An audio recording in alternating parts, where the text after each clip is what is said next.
क्या आपको लगता है कि आपका जीवन आपकी उंगलियों से फिसल रहा है? क्या साल गुजर रहे हैं और फिर भी वह बड़ा सपना जो आपने कभी देखा था पहले से कहीं ज्यादा दूर लगता है? मैं कुछ ऐसा कहना चाहता हूं जिससे आपको असहज महसूस हो सकता है। अगर आप अभी नियंत्रण नहीं करते हैं तो दुनिया आपको अपने तरीके से ढालेगी और आपको परिणाम पसंद नहीं आ सकता है। मैं आपको 6 सच्चाइयां दिखाना चाहता हूं जिन्हें मैंने अपने जीवन भर में Andrew Carnegie, Thomas Edison, Henry Ford और कई अन्य लोगों के साथ बात करते हुए खोजी हैं। ऐसे पुरुष जो आपकी तरह कभी खोए हुए महसूस करते थे जब तक वे समझ नहीं गए कि मैं क्या बताने वाला हूं। अगर आपका जीवन एक जहाज होता तो वह बहता रहता, और यह छवि मेरी रचना नहीं है। यह वही वर्णन है जो मैं हर दिन देखता हूं। एक तैयार दल, शांत समुद्र, तैयार इंजन और पतवार पर कोई नहीं। एक पल के लिए कल्पना कीजिए, सब कुछ तैयार है, फिर भी कोई स्पष्ट गंतव्य नहीं है। परिणाम अनुमानित है। जहाज रेत पर आ जाता है। उद्देश्य के बिना एक पुरुष का जीवन भी ऐसा ही करता है। मैंने जल्दी ही सीखा कि साहस का पहला कार्य पैसा कमाना या कोई चमत्कारिक रहस्य खोजना नहीं है। यह निर्धारित करना है, क्रूर स्पष्टता के साथ, कि आप कहां जाना चाहते हैं।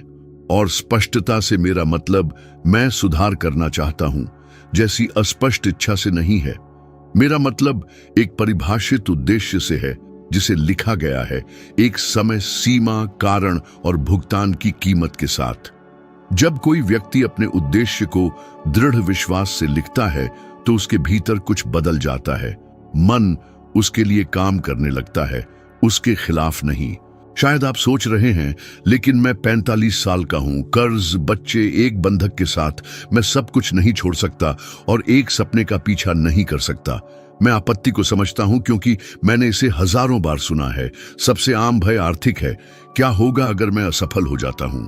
क्या होगा अगर मैं वह थोड़ा बहुत भी खो देता हूं जो मेरे पास है? एक और भय सामाजिक है। क्या होगा अगर मेरा परिवार मेरे परिवर्तन की निंदा करता है?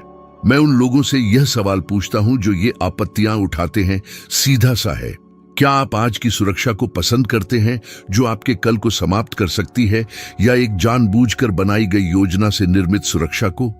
सच्ची सुरक्षा नियंत्रण से पैदा होती है और नियंत्रण एक स्पष्ट उद्देश्य से पैदा होता है। मैं व्यावहारिक रहूंगा।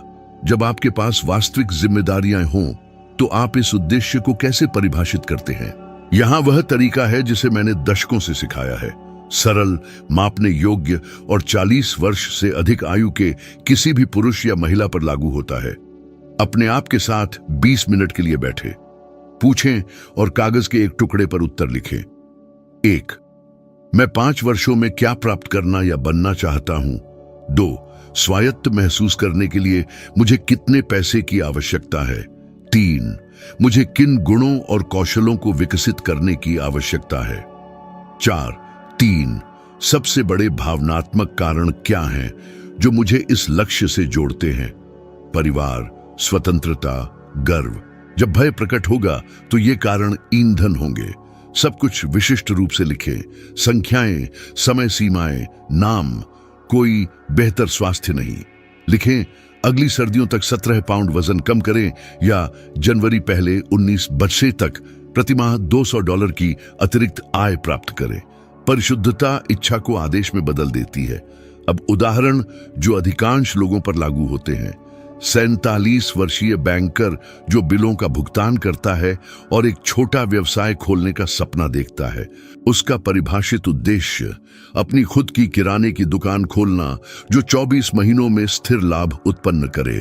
पहला व्यावहारिक कदम, प्रति माह एक निश्चित राशि की बचत करें और उच्च यातायात वाला स्थान खोजें। 43 वर्षीय गृहिणी जो सिलती है और अपनी आय में वृद्धि करना चाहती है। उद्देश्य 6 महीनों में कपड़ों के ऑर्डर से $5 प्रति सप्ताह कमाना। पहला कदम, 5 पर्चे बनाए और उन्हें स्थानीय दुकानों में छोड़ दें। 50 वर्षीय औद्योगिक कर्मचारी जो अपने काम के घंटे कम करना चाहता है। उद्देश्य अपनी पाली को 18 महीनों में 20% तक कम करने के लिए एक निष्क्रिय आय धारा, छोटी किराए की संपत्ति, साझेदारी बनाना। पहला कदम, संपत्ति सूचीबद्ध करें। साझेदारी के बारे में किसी परिचित से बात करें। क्या आप देखते हैं, प्रत्येक उद्देश्य में 3 स्तर होते हैं: परिणाम क्या, कारण क्यों, और पहली क्रिया कैसे। कैसे के बिना उद्देश्य कल्पना है। संसाधनों के बारे में एक वैध प्रश्न भी है। शुरू करने के लिए मुझे पैसे की आवश्यकता है। मैं एक व्यावहारिक और ऐतिहासिक तथ्य के साथ उत्तर देता हूं। एंड्रयू कार्नेगी गरीबी से आए थे और उन्होंने इसे एक साम्राज्य में बदल दिया क्योंकि उन्होंने एक उत्साही लक्ष्य को निरंतर कार्रवाई में बदल दिया था। उन्होंने अपना मार्ग लिखा और दुनिया से अनुमति पाने की प्रतीक्षा किए बिना उस पर काम किया। उनकी कहानी ने मुझे साबित कर दिया कि दृढ़ता के साथ संयुक्त होने पर उद्देश्य संसाधनों की कमी को दूर कर देता है। मैं आपको एक ऐसा अनुष्ठान देना चाहता हूं जो उद्देश्य को आदत में बदल दे। अपने उद्देश्य को कागज के एक टुकड़े पर लिखें। इसके नीचे अगले 72 घंटों में उठाने वाली 3 पहली क्रियाएं सूचीबद्ध करें।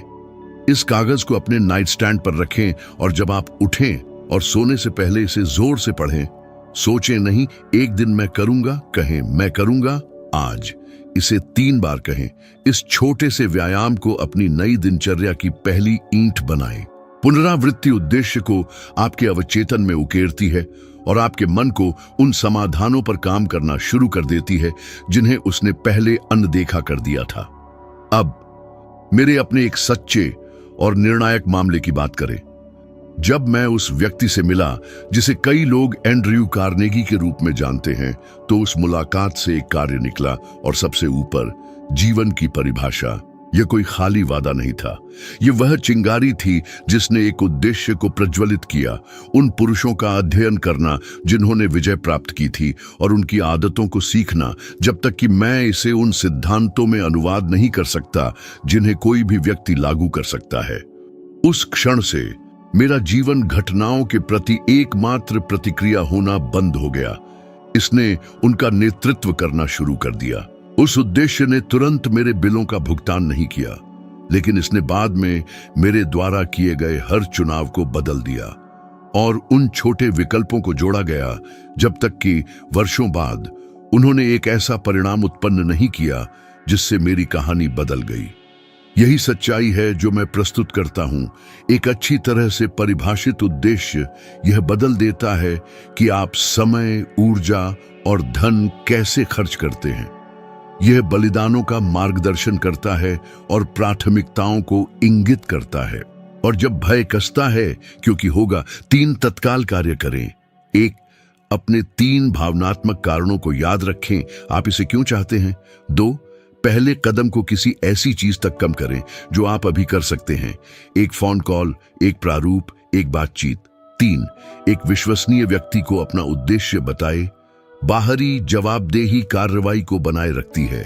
ये छोटे आंदोलन बड़े अघोषित योजनाओं से अधिक शक्तिशाली है। एक अंतिम चेतावनी, एक उद्देश्य को एक सनक के साथ भ्रमित न करें।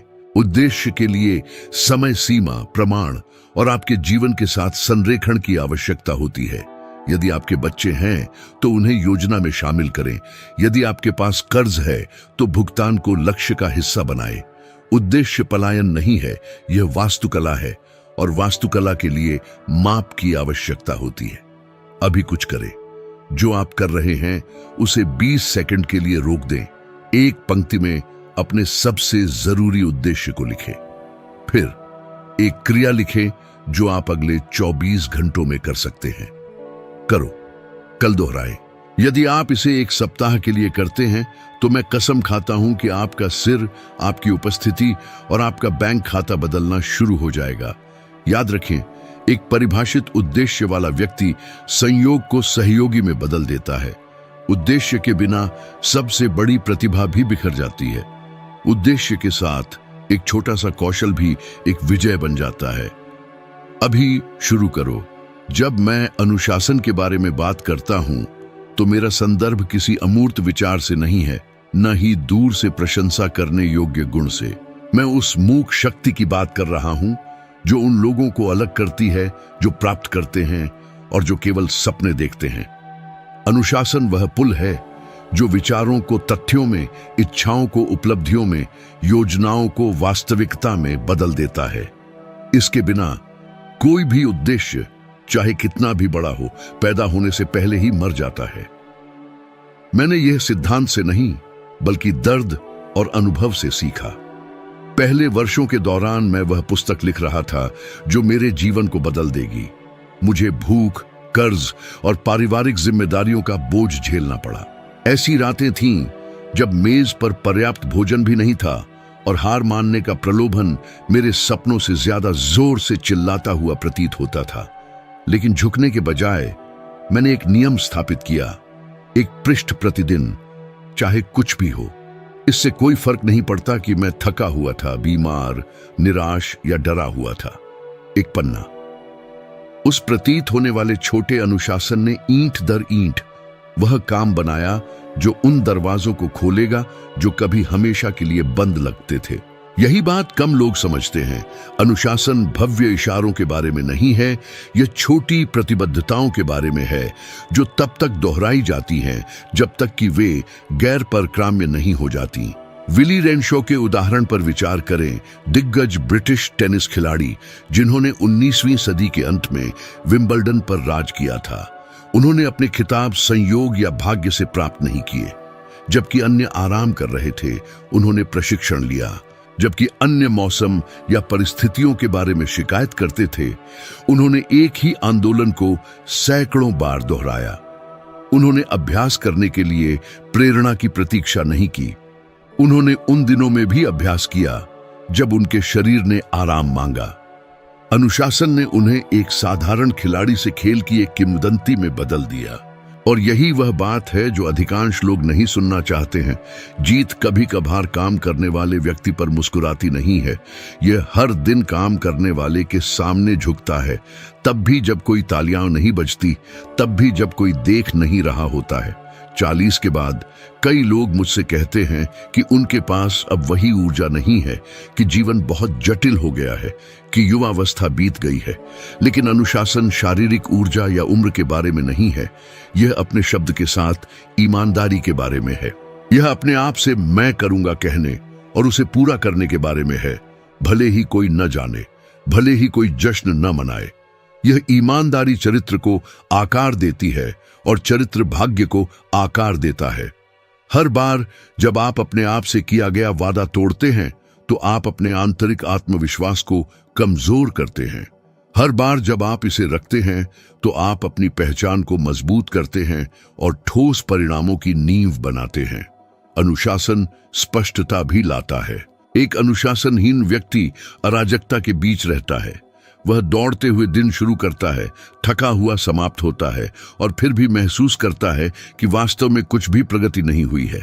लेकिन अनुशासित व्यक्ति व्यवस्था बनाता है। वह समय सारिणी, प्राथमिकताएं, सीमाएं निर्धारित करता है।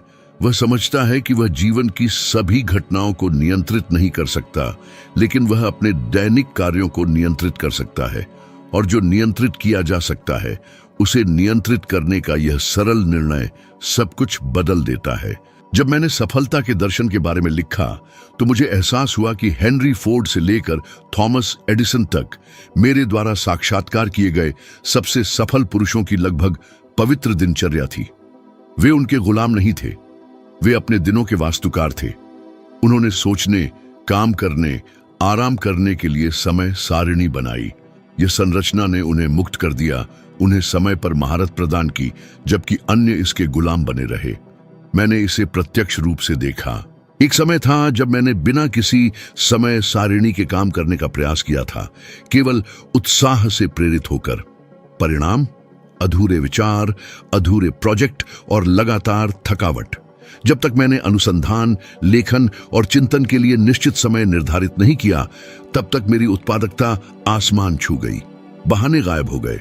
अगर लिखने का समय था तो मैंने लिखा, अगर पढ़ाई का समय था तो मैंने पढ़ाई की। हफ्तों और महीनों तक दोहराई गई इस लय ने ऐसे परिणाम दिए जो वर्षों के अव्यवस्थित प्रयास कभी नहीं दे पाए होते। अनुशासन अपने मूल में छिपी हुई स्वतंत्रता है। यह प्रतिबंध की तरह लगता है, लेकिन यह शक्ति है। ये उन विकर्षणों से न कहने की क्षमता है ताकि आप उस चीज से हाँ कह सकें जो आपको बनाती है। ये सुबह जल्दी उठना है, भले ही आपका शरीर 5 मिनट और सोने की भीख मांग रहा हो। ये तब विकर्षण का विरोध करना है जब आपका मन तत्काल संतुष्टि चाहता हो। ये आत्मदया में डूबे बिना हर गिरावट के बाद उठना है। यदि आपको शुरुआती बिंदु की आवश्यकता है तो यहाँ यह है, बस एक दैनिक कार्य चुने जो आपको अपने लक्ष्य की ओर ले जाए और बिना किसी असफलता के 30 दिनों तक इसे दोहराने के लिए प्रतिबद्ध रहे। यह एक पृष्ठ लिखना, 20 मिनट तक चलना, थोड़ी सी धनराशि की बचत करना, प्रत्येक रात आधे घंटे तक अध्ययन करना हो सकता है। एक क्रिया बिना किसी बहाने के दोहराई जाती है। उस अवधि के अंत में यह केवल दिखाई देने वाला परिणाम ही नहीं बदला होगा, यह वह व्यक्ति होगा जो आप इस प्रक्रिया में बन गए हैं। क्योंकि अनुशासन केवल आपके काम को ही नहीं बदलता, यह आपको बदलता है। और जब दुनिया अराजक लगती है, जब आपके आसपास की हर चीज अस्थिर लगती है, तो यह शांत अनुशासन ही आपको स्थिर रखेगा। क्योंकि एक अनुशासित व्यक्ति संसाधन, अवसर और यहां तक कि सहयोगी भी खो सकता है, लेकिन वह खुद को कभी नहीं खोता है। और यह वही व्यक्ति है जिसे सफलता ढूंढती है, सम्मान करती है और अंततः पुरस्कृत करती है। मैंने जिन सभी पुरुषों के साथ अध्ययन किया है या जिनके जीवन का मैंने बारीकी से अवलोकन किया है, उन सभी में एक सामान्य लक्षण पाया गया है। उन्होंने तुरंत निर्णय लिए और बिना देरी के काम किया। मैं आवेग की बात नहीं कर रहा हूं, बल्कि मन के बहाने गढ़ने से पहले कार्य करने के साहस की बात कर रहा हूं। मैं ऐसे पुरुषों को जानता हूं जो अद्भुत बुद्धिमान थे, लगभग वैज्ञानिक परिशुद्धता के साथ हर विवरण का विश्लेषण करने में सक्षम थे, जो जब काम करने का समय आया तो खुद को पंगु बना लेते थे। वे एक दिन, फिर एक हफ्ता, फिर एक महीना टाल देते थे, और जब तक वे अंततः निर्णय लेते तब तक अवसर गायब हो जाता था। जीवन अनिर्णीत लोगों का इंतजार नहीं करता, यह उन लोगों के लिए निर्दयी है जो हिचकिचाते हैं। मुझे अच्छी तरह से याद है जब मैंने सफलता के नियमों का पता लगाने के लिए अपना शोध शुरू किया था। मेरे पास बहुत कम धन था, कोई प्रतिष्ठा नहीं थी, और कई लोग मुझे एक सपने देखने वाला कहते थे। आदर्श परिस्थितियों की प्रतीक्षा करने का प्रलोभन बहुत अधिक था, लेकिन मैं शुरू से ही समझ गया था कि प्रतीक्षा असफल लोगों का दोष है। इसलिए मैंने जो मेरे पास था उससे शुरुआत की। एक उधार टाइपराइटर, कुछ नोटबुक और हर दिन काम करने का दृढ़ संकल्प। अगर मैं प्रायोजन, अनुमोदन या पूर्ण संसाधनों का इंतजार करता तो वह काम कभी पृष्ठ से बाहर नहीं निकलता। निर्णायक कार्रवाई ने मुझे गति में सेट कर दिया, और उस गति ने संपर्क, विचार और अवसर लाए जो मुझे कभी नहीं मिल पाते अगर मैं स्थिर रहता। दुनिया उस व्यक्ति का सम्मान करती है जो काम करता है। वह गलती कर सकता है, वह लड़खड़ा सकता है, लेकिन प्रत्येक कदम एक ऐसा सबक लाता है जो उसे सफलता के करीब ले जाता है। राइट ब्रदर्स पर विचार करें। उन्होंने निश्चितता का इंतजार नहीं किया। वे जानते थे कि विफलता की संभावना है, लेकिन वे समझते थे कि एक असफल प्रयास भी डेटा, अनुभव और समायोजन प्रदान करता है। दूसरी ओर अनिर्णीत न तो विफल होता है और न ही सफल होता है, वह बस जीवन को गुजरते हुए देखता है। 40 साल की उम्र के बाद यह समस्या और भी खतरनाक हो जाती है। एक आदमी सोचता है, मेरे पास अब जोखिम उठाने के लिए वही जवानी नहीं रही, या मेरे पास युवावस्था की तुलना में अब खोने के लिए अधिक है, और इसलिए वह हिचकिचाता है। लेकिन जीवन के इस चरण में यह ठीक है कि त्वरित निर्णय लेना और दृढ़ कार्रवाई सबसे बड़ा अंतर लाती है। हर गुजरे दिन के साथ अवसर की खिड़की संकरी होती जाती है। कितने व्यवसाय, कितने रिश्ते, कितने आशाजनक प्रोजेक्ट क्षमता की कमी के लिए नहीं, बल्कि अत्यधिक प्रतीक्षा के कारण मरते हैं। निर्णायक कार्रवाई का मन पर शक्तिशाली प्रभाव पड़ता है। पहला कदम, चाहे कितना ही छोटा क्यों ना हो, जड़ता को नष्ट कर देता है। यह मस्तिष्क को एक संदेश भेजता है, हम गति में हैं, और यह गति ऊर्जा उत्पन्न करती है, नई संभावनाएं पैदा करती है और परिस्थितियों को आकर्षित करती है। आज की गई एक साधारण फोन कॉल एक ऐसा दरवाजा खोल सकती है जिसे महीनों की हिचकिचाहट कभी नहीं खोल पाती। अभी शुरू किया गया एक मसौदा एक पुस्तक में बदल सकता है। भेजा गया एक पत्र किसी करियर के पाठ्यक्रम को बदल सकता है। मैंने यह अनगिनत बार होते देखा है। वर्षों पहले मैंने जिस व्यवसायी का साक्षात्कार लिया था, उसने मुझे बताया कि उसके जीवन का सबसे आकर्षक निर्णय एक अचानक हुई बातचीत से शुरू हुआ था, सिर्फ इसलिए क्योंकि उसने देरी करने के बजाय कार्य करना चुना था। और मैंने इसके विपरीत भी देखा है। संसाधन और प्रतिभा वाले आशाजनक पुरुष सब कुछ खो देते हैं क्योंकि वे किसी अवसर को जब्त करने में बहुत लंबा इंतजार करते हैं। यदि आपको डर लगता है तो यह समझे, डर समय के साथ गायब नहीं होता है, यह बढ़ता है। जितना अधिक आप टालते हैं उतना ही आप संदेह को बढ़ाते हैं। डर का एकमात्र इलाज कार्रवाई है, छोटा, अपूर्ण लेकिन तत्काल। पहली पंक्ति लिखें, उस व्यक्ति को कॉल करें, उस जगह पर जाइए जहां आप अपना व्यवसाय शुरू करना चाहते हैं। मीटिंग शेड्यूल करें। महत्वपूर्ण बात यह नहीं है कि इशारे की भव्यता क्या है, बल्कि यह गति है जिसके साथ आप पक्षाघात को तोड़ते हैं। मैंने एक सरल तकनीक सीखी है और जो किसी भी पुरुष या महिला के लिए काम करती है। जब कोई विचार उत्पन्न होता है तो इसे वास्तविकता के करीब लाने के लिए 24 घंटों के भीतर कम से कम एक कदम उठाइए, चाहे कितना भी छोटा क्यों न हो। एक स्केच, एक नोट, एक कॉल। यह प्रारंभिक कार्य मानसिक प्रतिबद्धता बनाता है और परियोजना को छोड़ना कठिन बना देता है। इतिहास दर्शाता है कि जिन पुरुषों ने दुनिया को आकार दिया, आविष्कारकों से लेकर नेताओं तक, उनमें यह आदत थी। उन्होंने जल्दी फैसला किया, गति में अपना पाठ्यक्रम समायोजित किया और केवल तभी धीरे धीरे बदलाव किया जब वास्तविक तथ्यों ने सुधारों की मांग की। दूसरी ओर अनिर्णीत कार्य करने से पहले सभी चरों की भविष्यवाणी करने का प्रयास करता है और अंत में कुछ नहीं करता है। इसलिए मैं आपको चुनौती देता हूं, कुछ ऐसा चुनें जिसे आप महीनों से टाल रहे हैं और दिन समाप्त होने से पहले पहला कदम उठाइए। अगले महीने, अगले साल सही समय की प्रतीक्षा न करें। कार्रवाई इस बात की गारंटी नहीं देती है कि सब कुछ तुरंत काम करेगा, लेकिन यह गारंटी देती है कि आप एक ही स्थान पर नहीं रहेंगे और वह गति अपने आप में आपको बहुसंख्यक से आगे रखती है। एक समय था जब मैंने अपनी लगभग सारी संपत्ति खो दी थी। यह महामंदी के दौरान था। जो व्यवसाय कभी लाभदायक थे वे ढह गए, दरवाजे बंद हो गए और अचानक मैंने जो कुछ भी बनाया था वह मेरी उंगलियों से महीन रेत की तरह फिसल गया। मुझे याद है कि मैं अपने परिवार को देख रहा था और मेरे कंधों पर एक भारी बोझ महसूस कर रहा था। लेकिन उस परिदृश्य के बीच कुछ अजीब हुआ। आत्मदया में डूबने के बजाय मैंने जो कुछ भी मेरे पास बचा था उसके लिए आभारी होना शुरू कर दिया। मेरा स्वास्थ्य, सोचने की मेरी क्षमता, फिर से शुरू करने का अवसर। और यह ठीक यही रवैये में बदलाव था जिसने नए रास्ते खोले। मुझे एहसास हुआ कि कृतज्ञता केवल एक महान भावना नहीं है, बल्कि एक व्यावहारिक, लगभग अदृश्य शक्ति है जो किसी व्यक्ति के जीवन के पाठ्यक्रम को बदलने में सक्षम है। कम लोग समझते हैं कि एक कटु व्यक्ति अवसरों को दूर भगाता है, जबकि एक आभारी व्यक्ति उन्हें आकर्षित करता है। जो लगातार शिकायत करता है वह छोटी समस्याओं को बड़ी दीवारों में बदल देता है। जो कृतज्ञता में रहता है वह बाधाओं को कदमों के पत्थरों में बदल देता है। और यह केवल दर्शन नहीं है। मैंने बार बार देखा है कि लोग कुछ भी नहीं से शुरुआत करते हैं, लेकिन प्रशंसा के रवैये को विकसित करके उन्हें सहयोगी, विचार और समाधान मिले जहां दूसरों ने केवल बाधाएं देखी। आभारी मन अलग तरह से काम करता है।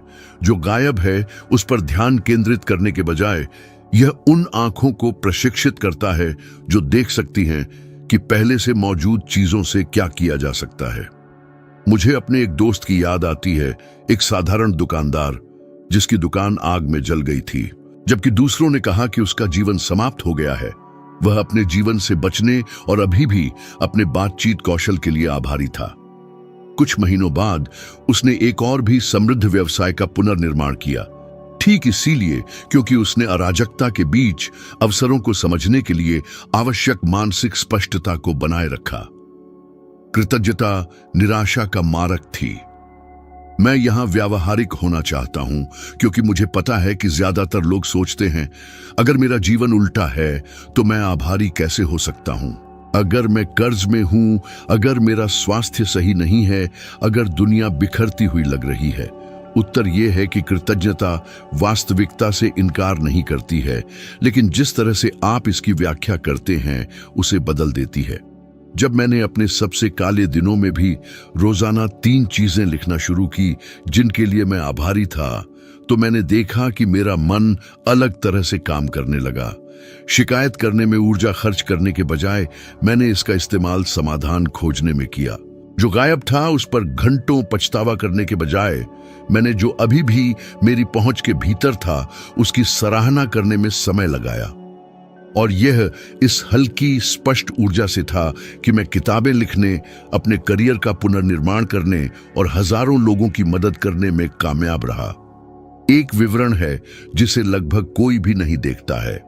कृतज्ञता मन को कटुता से बचाती है और कटुता अनुशासन, कार्रवाई और ध्यान का घातक दुश्मन है। एक क्रोधी व्यक्ति समय और स्वास्थ्य को मनमुटाव को बढ़ावा देने में बर्बाद करता है। एक आभारी व्यक्ति अपने दिल को साफ रखता है और एक साफ दिल मजबूत और अधिक उत्पादक विचार पैदा करता है। यदि आप इसे ठोस रूप से लागू करना चाहते हैं तो वही करें जो मैंने किया। हर सुबह काम शुरू करने से पहले भी 3 साधारण चीजें लिखें जिनके लिए आप आभारी हैं। वे छोटे हो सकते हैं, मेज पर रोटी, उठने की ताकत, फिर से प्रयास करने का अवसर। रात को भी यही व्यायाम करें। यह आदत यह बदल देती है कि आप समस्याओं को कैसे देखते हैं, क्योंकि यह आपके मन को रुकने के बहाने खोजने के बजाय कार्य करने के कारणों की तलाश करने के लिए प्रशिक्षित करती है। और जब सब कुछ खो गया प्रतीत होता है और जीवन में हमेशा ऐसे क्षण होंगे, कृतज्ञता ही है जो आपको खड़ा रखती है। मैंने इसे प्रत्यक्ष रूप से खोजा। यह दर्द को समाप्त नहीं करता है, लेकिन इसे अर्थ देता है। यह चुनौतियों को दूर नहीं करता है, लेकिन उनका सामना करने की ताकत प्रदान करता है। और सबसे बढ़कर यह नए अवसरों का द्वार खोलता है, क्योंकि एक आभारी मन उन संभावनाओं के प्रति सतर्क रहता है जिन्हें एक कटु मन कभी नहीं देखता है।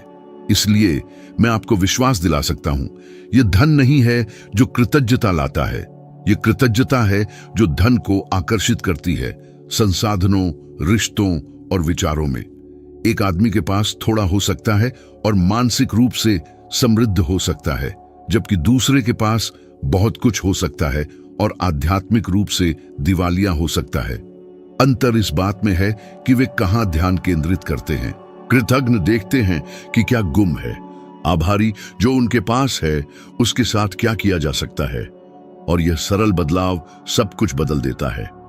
एक समय था जब मुझे विश्वास था कि जीवन सबसे चतुर या सबसे भाग्यशाली को पुरस्कृत करता है, लेकिन सैकड़ों पुरुषों और महिलाओं का साक्षात्कार करने के बाद जो शीर्ष पर पहुंचे, मैंने पाया कि उन सभी में बिना किसी अपवाद के एक सामान्य लक्षण था, सब कुछ ढह जाने पर वापस उठने की क्षमता। यह विफलताओं की अनुपस्थिति नहीं है जो एक विजेता को आकार देती है, यह है कि वे उन पर कैसे प्रतिक्रिया करते हैं। फ्रैंकलिन डी रूजवेल्ट पर विचार करें।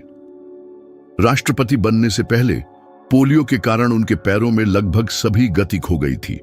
वह कटुता में पीछे हट सकता था, सार्वजनिक जीवन छोड़ सकता था, निष्क्रियता के लिए रोग का बहाना बना सकता था, लेकिन उसने ऐसा नहीं किया। उसने अपने मन को दृढ़ रहने के लिए प्रशिक्षित किया और बैसाखियों के सहारे खड़े होकर शासन करना सीखा, जबकि महामंदी में खून बह रहे देश का नेतृत्व कर रहा था। यह आदमी साबित करता है कि शरीर विफल हो सकता है, व्यवसाय विफल हो सकते हैं, लेकिन दृढ़ता की इच्छा शक्ति एक महान भाग्य की लौ को तेज जलाती रह सकती है। और हम में से कितने पहले हार के संकेत पर हार मान लेते हैं। वित्तीय नुकसान, विश्वासघात, आलोचना। मैंने कितने पुरुषों को जाना है जिन्होंने एक झटके के बाद अपने सभी सपनों को अपनी विफलता के साथ दफना दिया। कुछ मेरे पास यह कहते हुए आए, पुनः आरंभ करने में बहुत देर हो चुकी है। लेकिन बहुत देर क्या है? ये समय नहीं है जो एक आदमी को परास्त करता है। ये फिर से कोशिश करने का साहस की कमी है। मैंने स्वयं ऐसे क्षणों का सामना किया जब सब कुछ खोया हुआ लग रहा था। 1929 में जब वित्तीय संकट ने व्यवसायों और परिवारों को तबाह कर दिया, मैंने अपनी परियोजनाओं को रातों रात ढहते हुए देखा। मुझे याद है कि मैं सड़कों पर चल रहा था और बिल नहीं चुका पाने का बोझ महसूस कर रहा था। और उसी अवधि के दौरान मुझे कुछ शक्तिशाली पता चला। दर्द ने मुझे परिभाषित नहीं किया। मुझे क्या परिभाषित करेगा, यह इस बात पर निर्भर करेगा कि मैंने उस पर कैसे प्रतिक्रिया दी। मैंने फिर से छोटी शुरुआत की। एक समय में एक लेख, एक समय में एक व्याख्यान, और हर दिन मैंने न केवल अपनी आजीविका बल्कि अपना आत्मविश्वास भी वापस पा लिया। लचीलापन आपको त्रासदी के सामने मुस्कुराने की आवश्यकता नहीं है, बल्कि इसके द्वारा टूटने से इनकार करने की आवश्यकता है। इस शक्ति को विकसित करना चाहते हैं? सबसे पहले स्वीकार करें कि असफलताएं आएंगी। इसके आगे बढ़ने के लिए दर्द की उम्मीद करें, लेकिन उसे झुकने के लिए नहीं। दूसरा, जब सब कुछ खोया हुआ लग रहा हो तो अपने आप से दृढ़ता से बात करें। शब्द मानसिक अवस्थाएं बनाते हैं और मानसिक अवस्थाएं क्रियाएं बनाती हैं। तीसरा, प्रत्येक हार पर तेजी से प्रतिक्रिया करें। अगर आप आज गिरे तो कल उठें, अगले महीने नहीं। मैं उन उद्यमियों से मिला हूं जिन्होंने भाग्य खोने के बाद एक से अधिक बार शुरू से ही शुरू किया, जब तक कि उन्होंने साम्राज्यों का पुनर्निर्माण नहीं किया। और मैं उन अन्य लोगों से मिला हूं जो पहली दिवालियापन का सामना करते हुए अपने जीवन का बाकी समय विलाप करते हुए, सरकार, अपने परिवार, भाग्य को दोष देते हुए बिताते हैं, और उन लोगों की कटुता के साथ मर जाते हैं जिन्हें फिर से कोशिश करना नहीं पता था। सच्चाई ये है कि विफलता स्थायी नहीं है, लेकिन हार मानना है। एक लचीला व्यक्ति समझता है कि प्रत्येक गिरावट में एक छिपा हुआ संदेश होता है, एक सबक जो केवल उन लोगों द्वारा सीखा जा सकता है जो दर्द से नहीं कतराते। वह जानता है कि उसका उद्देश्य उसके घाव से बड़ा होना चाहिए, दूसरों की राय से बड़ा होना चाहिए, किसी भी अस्थायी हार से बड़ा होना चाहिए। इसलिए जब जीवन आपको परखता है, और यह होगा, याद रखें, यह तूफान नहीं है जो आपके भविष्य का फैसला करता है, यह है कि आप कैसे पालन करते हैं। लगभग हर कोई एक गलती करता है, कार्य करने की प्रतीक्षा करना। वे सही क्षण, सही संकेत, भय की पूर्ण अनुपस्थिति की प्रतीक्षा करते हैं, जैसे कि जीवन कभी गारंटी देता है। लेकिन सच्चाई यह है कि जब वे प्रतीक्षा करते हैं तो वर्ष बीत जाते हैं, अवसर वाष्पित हो जाते हैं और सपने भूत बन जाते हैं जो देर रातों में सताते हैं। हिचकिचाहट से ज्यादा महंगा कुछ नहीं है। यह समय चुराता है, विचारों को मारता है और सक्षम पुरुषों को अपने स्वयं के जीवन के दर्शकों में बदल देता है। जब मैं एंड्रयू कार्नेगी के साथ था तो उसने मुझे कुछ ऐसा बताया जो मैं कभी नहीं भूला। जो लोग दुनिया को बदलते हैं वे नहीं हैं जो बहुत अधिक सोचते हैं, वे हैं जो अपने साहस के फीके पड़ने से पहले फैसला करते हैं और कार्य करते हैं। और वह सही था। अधिक सोचना लकवाग्रस्त करने वाला है। दूसरी ओर अपूर्ण क्रिया पहाड़ों को हिला देती है। मैंने यह प्रत्यक्ष रूप से सीखा जब मैंने उस काम के लिए सामग्री इकट्ठा करना शुरू किया जो बाद में विजय का नियम बन गया। तो मेरे पास सभी संपर्क नहीं थे, मेरे पास संसाधन नहीं थे, और मुझे मुश्किल से पता था कि मैं उस सामग्री को कैसे प्रकाशित करने जा रहा हूं। अगर मैं आदर्श स्थिति की प्रतीक्षा करता तो पुस्तक कभी अस्तित्व में नहीं आती। लेकिन मैंने जो था उसके साथ शुरुआत की, छोटे साक्षात्कार, नोट्स, उद्यमियों के साथ बातचीत। प्रत्येक कदम ने अगले को प्रकट किया। यह प्रतीक्षा नहीं, कार्रवाई थी जिसने रास्ते खोले। मन एक आदमी को स्थिर रखने के लिए जाल बनाता है। यह फुसफुसाता है, आप अभी तैयार नहीं हैं, आपके पास अनुभव की कमी है, आपके पास पैसे की कमी है, आपके पास समय की कमी है। लेकिन जो वास्तव में गुम है वह है निर्णय। पहले कदम से पहले डर गायब नहीं होता है, यह गायब हो जाता है क्योंकि आपने पहला कदम उठाया था। मैंने कितनी बार साधारण लोगों को अपनी कहानी को बदलते हुए देखा है, क्योंकि उन्होंने तब काम करने की हिम्मत की जब सब कुछ अनिश्चित लग रहा था। एक दिवालिया व्यापारी जिसने अपने आखिरी पैसे से एक छोटा व्यवसाय खोला, एक युवा आविष्कारक जिसने अपने विचार का परीक्षण किया, भले ही उसके पड़ोसियों ने उसका उपहास किया हो, एक महिला जिसकी कोई औपचारिक शिक्षा नहीं थी, उसने अपने कमरे में बच्चों को पढ़ाना शुरू किया और वर्षों बाद एक स्कूल की स्थापना की। उनमें से किसी ने अनुमति की प्रतीक्षा नहीं की, उन्होंने शुरुआत की और इसने सभी अंतर बना दिया। एक नियम है जिसे मैंने सफल पुरुषों को देखकर सीखा है।